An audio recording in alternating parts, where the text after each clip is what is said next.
صلى الله عليه وسلم عن استغاثته في ذلك الموقف لا يستطيع أحد أن يغيثه، ولذلك النبي لم يعتذر عن الصلاة إلا على أصحاب الحقوق. وأصحاب الحقوق في هذا البلد جنائزهم من أضخم الجنازات، هؤلاء الذين كانوا يشغلون الوزارات والولاة والحكام. عندما يموت واحد منهم إخوة الإيمان يأتيه الناس من كل حدب وصوب ويتقاتل الأئمة على الصلاة عليه للأسف، مع أن النبي لم يعتذر عن الصلاة إلا على أصحاب الحقوق، فامتنع عن الصلاة على صحابي جليل، والصحابة هم قمم البشر، والنبي هو أرحم الناس بالناس، وصفه الله بأنه بالمؤمنين رؤوف رحيم. ومع ذلك عندما يخطو خطوات يريد أن يصلي على واحد من أصحابه فيسأل الصحابة هل عليه دين؟ فيقول أحدهم نعم، فيعتذر النبي عن الصلاة عليه ويقول لصحابته صلوا على صاحبكم.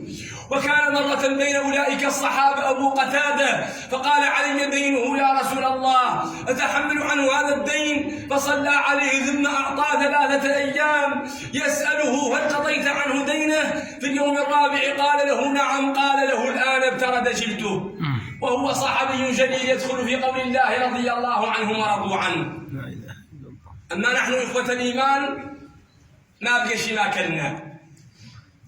كلنا فضلت الصين وقاشنا تدرى، وكلنا فضلت بنوك ليبيا، وكلنا فضلت الخليج باسم المساجد، وكلنا فضلت أهل موريتانيا باسم المشاريع الوهمية للأسف.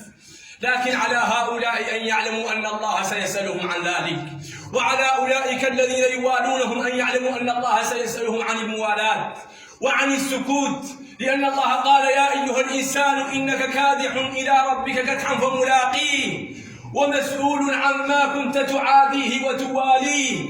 الله سيسألك عمن عاديت في دار الدنيا ومن واليت، ولذلك هؤلاء سيبدلون جلودهم عما قريب، لأن الانتخابات اقتربت وسيكونون أقرب من حبل الوريد، وسيأتونكم متمسكين وسيلبسون عباءة الدين وعباءة حقوق الإنسان وعباءة الديمقراطية. لكن عليكم أن تعلموا أن هؤلاء هم الذين كانوا يسوسون الناس في هذه السنين الثلاثة، وهم الذين كانوا يسوسونها في العشرية وما قبل العشرية.